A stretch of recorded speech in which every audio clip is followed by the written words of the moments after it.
Hi అండి. Welcome to my channel. So, ఈరోజైతే మనం వరల్డ్ జియోగ్రఫీలోని most important and repeated topic అనమాట. All competitive exams, main SSC, railway, APSC వంటి వాటి ఎగ్జామ్స్‌కు.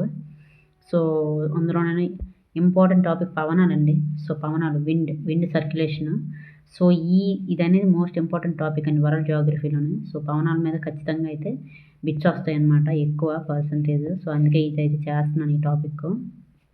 సో, ఇందులో నుంచి ఒక్క బిట్ కూడా పోకుండా నేనైతే చాలా డెప్త్‌గా చెప్తున్నానండి వీడియోస్‌లో. సో, మీరేం చేస్తారంటే ఒక నోట్స్ తీసుకొని ఫస్ట్ విని ఒకసారి రాసుకుంటే ఖచ్చితంగా ఈ టాపిక్ నుంచి బిట్ వస్తే మాత్రం పోదు మీకు. Very very important. మీకు చాలా ఉపయోగపడుతుంది వరల్డ్ జియోగ్రఫీ అనమాట. పవనాలు, విండ్ సర్క్యులేషను.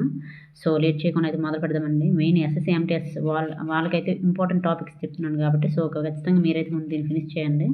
ఓకేనండి. సో, తర్వాత రైల్వేస్‌కి, ఏపీఎస్‌సి వాళ్ళందరికీ ఉపయోగపడుతుంది ఈ వరల్డ్ జియోగ్రఫీ. సో, ఓకేనండి. సో, లేట్ చేయకుండా మొదలు పెడదాం. పవనాలండి విండ్.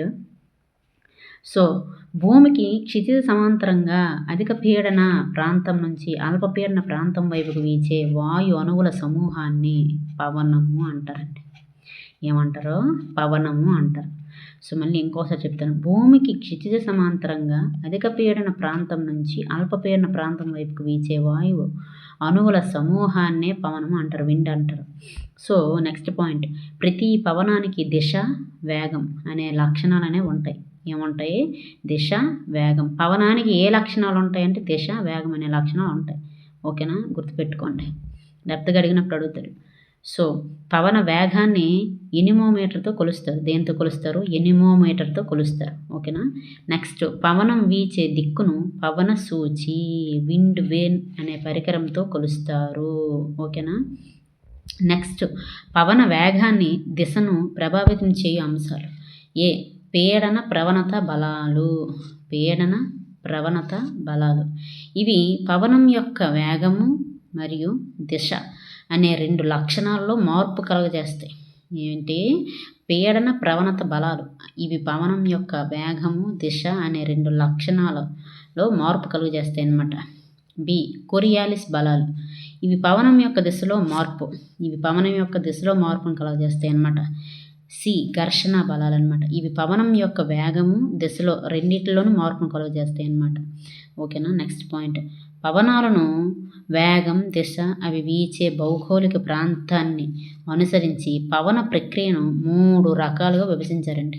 3 రకాలుగా విభజించారు. Very very important. ఎన్ని రకాలుగా? 3 రకాలుగా. సో, అవి ఏంటంటే ఫస్ట్‌ది ప్రపంచ పవనాలు. 1 ప్రపంచ పవనాలు, 2 గౌణ లేదా కాలాన్ని బట్టి వీచే పవనాలు, 3 స్థానిక పవనాలు. సో, ఈ 3 రకాలుగా విభజించారు పవనాలని. గుర్తుపెట్టుకోండి. Very very important. ప్రపంచ పవనాలు, గౌణ లేదా కాలాన్ని బట్టి వీచే పవనాలు, స్థానిక పవనాలు. ఓకేనా? గుర్తుపెట్టుకోండి. ఈ 3 ఇంపార్టెంటే. నెక్స్ట్ అయితే ఫస్ట్ వీటిలోనే మొదటిది ప్రపంచ పవనాల గురించి అయితే తెలుసుకుందాం. Planetary winds. ఓకేనా? వెరీ వెరీ ఇంపార్టెంట్ ప్రపంచ పవనాలు. సో, ప్రపంచ పవనాలు అంటే ఏంటి? అధిక పీడన మేకల నుండి అల్పపీడన మేకలకు భూమండలం పైన, భూమి చుట్టూ ఒక క్రమ పద్ధతిలో స్థిరంగా నిర్ణీత దిశలో వీచే పవనాలనే ప్రపంచ పవనాలు అంటారు. ఓకేనా? అధిక పీడన మేకల నుండి అల్పపీడన మేకలకు భూమండలం పైన, భూమి చుట్టూ ఒక క్రమ పద్ధతిలో స్థిరంగాను మరియు నిర్ణీత దిశలో వీచే పవనాలనే ప్రపంచ పవనాలు అంటారు. Very very very very important. వీటిని 3 రకాలుగా విభజించడం జరిగింది. ఈ ప్రపంచ పవనాలనే 3 రకాలుగా మళ్ళీ విభజించారనమాట. ప్రపంచ పవనాలు గుర్తుపెట్టుకోండి. అవేంటి? ఫస్ట్ ఏ. వ్యాపార పవనాలు, బి. పశ్చిమ పవనాలు, సి. ధ్రువ లేదా తూర్పు పవనాలు. ఈ 3 రకాలుగా ప్రపంచ పవనాలను విభజించడం జరిగింది. సో, వీటి గురించి వివరంగా ఒక్కొక్క దాని గురించి మనం తెలుసుకుందాం. ఎందుకంటే exam oriented very very important. ఈ పవనాల మీద క్వశ్చన్స్ వస్తాయన్నమాట. ఓకేనా? సో, వీటి గురించి డెప్త్గా మనం తెలుసుకుందాం. ఎస్ఎస్సికి, రైల్వేకి, ఏపీఎస్సికి, టీజీపీఎస్సికి ఉపయోగపడతాయి అన్నమాట. ఒక్క బిట్టు కూడా పోదండి. చాలా డెప్త్గా చెప్తున్నాను. నోట్ చేసుకొని రాసుకొని చదివితే మీకే మంచిది. ఓకేనా? ఏ. వ్యాపార పవనాలు. హ్యాడ్లీ సెల్ అన్నమాట. సో, వ్యాపార పవనాలు ఏంటో తెలుసుకుందాం. ఉపాయన రేఖ అధిక పీడన ప్రాంతం నుండి భూమధ్య రేఖ అల్పపీడన ప్రాంతం వైపు 5 డిగ్రీల నుంచి 35 డిగ్రీల ఉత్తర, దక్షిణ అక్షాంశాల మధ్య వీచే పవనాలు వ్యాపార పవనాలు. గుర్తుపెట్టుకోండి, ఓకేనా. సో ఇవి ఉత్తరార్ధగోళంలో ఈశాన్య దిశలో జనించి నైరుతి వైపు కదులుతూ ఉన్నందున అక్కడ వీటిని ఈశాన్య వ్యాపార పవనాలు అని, దక్షిణ గోళంలో ఆగ్నేయ దిశలో జనించి వాయవ్యం వైపు వీస్తున్నందున వీటిని అక్కడ ఆగ్నేయ వ్యాపార పవనాలు అని పిలుస్తారు, ఓకేనా. నెక్స్ట్ పాయింట్, ఇవి వ్యాపార సంబంధమైన నాటు పడవలకు ఇవి ఎక్కువ మిక్కిలి ఉపయోగకరంగా ఉండటం చేత వీటిని వ్యాపార పవనాలు అని పేరు వచ్చిందనమాట, గుర్తుపెట్టుకోండి. సో ఇవి ఇతర పవనాలతో పోల్చుకుంటే అత్యంత స్థిరంగాను, వేగంగాను, ప్రశాంతంగాను వీస్తుంటాయి. గుర్తుపెట్టుకోండి, అత్యంత స్థిరంగాను, వేగంగాను, ప్రశాంతంగాను వీస్తుంటాయి. ఏంటి? వ్యాపార పవనాలు. సో ఇవి గంటకి 75 కిలోమీటర్ల వేగంతో వేస్తాయి అన్నమాట, గుర్తుపెట్టుకోండి. నెక్స్ట్ పాయింట్, ఖండాలపై నుంచి వీచే పవనాలు పొడిగా ఉంటాయన్నమాట. అయితే సముద్రంపై నుంచి వీచేటప్పుడు నీటి ఆవిరి కలిగి తడిగా ఉంటాయన్నమాట. సో ఇవి ఖండాల తూర్పు వైపున మాత్రమే వర్షాన్ని ఇచ్చి పశ్చిమం వైపున వర్షాన్ని ఇవ్వలేకపోవడం వలన ఖండాల పశ్చిమ ప్రాంతాలు ఎడారులుగా మారడానికి కారణమయ్యాయి అన్నమాట ఈ వ్యాపార పవనాలు, గుర్తుపెట్టుకోండి, ఓకేనా. ఈ ఎడారులకు ఆయన రేఖ ప్రాంత ఎడారులు అని పేరు. వెరీ వెరీ ఇంపార్టెంట్ అండి, డెప్త్గా అడిగినప్పుడు అడుగుతాడు. చెప్తున్నాను, మళ్ళీ చెప్తున్నాను, గుర్తుపెట్టుకోండి. Every point is very important.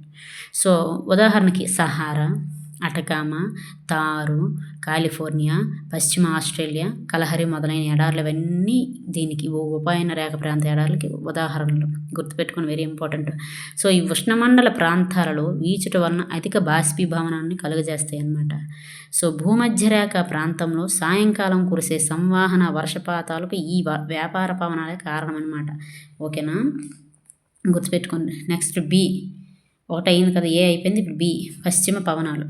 So లేదా ప్రతి వ్యాపార పవనాలు, ఫెరల్ సెల్ అనమాట, ఓకేనా. సో ఇవి వెరీ ఇంపార్టెంట్ అండి.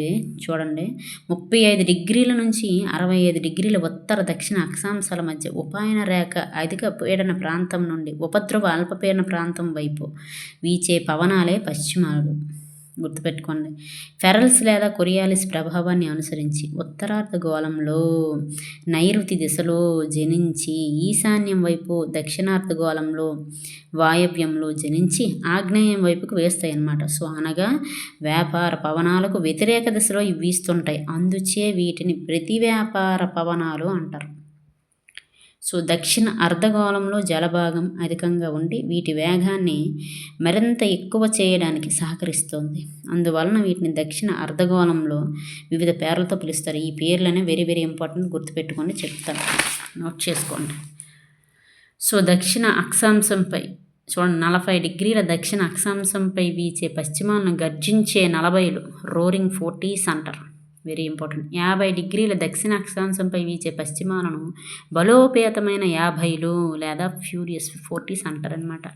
60 డిగ్రీస్ దక్షిణ అక్షాంశంపై వీచే పశ్చిమాలను విధ్వంసకరమైన 60లు అంటారు, స్క్రీమింగ్ 60s అంటారు, ఓకేనా. వెరీ వెరీ ఇంపార్టెంట్ ఈ మూడు, 40 డిగ్రీలు, 50 డిగ్రీలు, 60 డిగ్రీలు, వాటి పేర్లు గుర్తుపెట్టుకోండి. అయితే దీని లక్షణాలు అయితే తెలుసుకుందామండి. వ్యాపార పవనాలతో పోలిస్తే చూస్తే వీటికి స్థిరత్వం తక్కువ అనమాట, వేగం కూడా తక్కువే. స్థిరత్వము తక్కువే, వేగము తక్కువే. ఈ అక్షాంశాల మధ్య ఖండాల తూర్పు ప్రాంతం అంతా శీతల ఎడారులు ఏర్పడి ఉన్నాయన్నమాట, వెరీ ఇంపార్టెంట్ అండి, ఓకేనా. సో ఉదాహరణకి మంగోలియా, చైనా దేశాలలో విస్తరించి ఉన్న గోబీ ఎడారి, అలాగే అర్జెంటీనాలో ఉన్న పెటగోనియా ఎడారి దీనికి ఉదాహరణలు, ఓకేనా. సో వేడి ఉండి బాష్పీభవనానికి కారణమవుతాయి అన్నమాట. సో ఇవి అయిపోయి ఇప్పుడు పశ్చిమాలు అయిపోయి. నెక్స్ట్ సి, ధ్రువ పవనాలు, ఓకేనా. ప్రపంచ పవనాల్లో 3వది ధ్రువ పవనాల రకాలు. సో ధ్రువ అధిక పీడన ప్రాంతం నుండి ఉపధ్రువ అల్పపీడన ప్రాంతం వైపు 90 డిగ్రీల నుంచి 65 డిగ్రీల ఉత్తర దక్షిణ అక్షాంశాల మధ్య వీచే ప్రపంచ పవనాలే ధ్రువ లేదా తూర్పు పవనాలు. వీటి లక్షణాలు ఏంటో చూద్దాం. వ్యాపార పవనాలు పశ్చిమ పవనాలతో పోల్చి చూస్తే వీటి వేగం, స్థిరత్వం తక్కువే. ధ్రువ ప్రాంతం నుండి వీచుడిచే ఇవి చల్లగా ఉంటాయి అన్నమాట. ఇవి అధిక బాష్పీభవనం కలుగజేయవు. అతి చల్లగా వీచే ఈ పవనాలు ఉష్ణ పశ్చిమ పవనాలను కలుసుకున్న చోట భయంకరమైన తుఫానులు తరచుగా వచ్చి ఆ ప్రాంత ఆర్థిక అభివృద్ధికి ఆటంకాన్ని అయితే కలుగజేస్తున్నాయి. సో ఇవ్వండి ప్రపంచ పవనాలు, వాటి రకాలు, ఓకేనా. ధ్రువ పవనాలు చెప్పేసాను. నెక్స్ట్ పశ్చిమ పవనాలు లేదా ప్రతి వ్యాపార పవనాలు చెప్పేశాను. నెక్స్ట్ వ్యాపార పవనాల గురించి కూడా మనం తెలుసుకున్నాం. సో ప్రపంచ పవనాలు ఈ 3 ఏంటి ప్రపంచ పవనాల్లోనే రకాలన్నమాట. ఓకేనా. సో ఈరోజు మనమైతే ప్రపంచ పవనాలు దానిలోనున్న దాని రకాల గురించి దాని 3 రకాల గురించి మనం తెలుసుకున్నాం. సో నెక్స్ట్ వీడియోలో అయితే 2 గౌణ తరంగాల గురించి తర్వాత స్థానిక పవనాల గురించి అయితే తెలుసుకుందాం. Very important.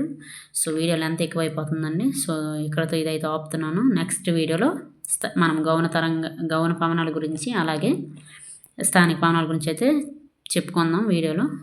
ఇంతవరకు వీడియో చూసినందుకు thank you so much. So video కనుక యూస్ఫుల్ అనిపిస్తే ఖచ్చితంగా లైక్ చేయండి, షేర్ చేయండి, సబ్స్క్రైబ్ చేయండి. ఓకేనా.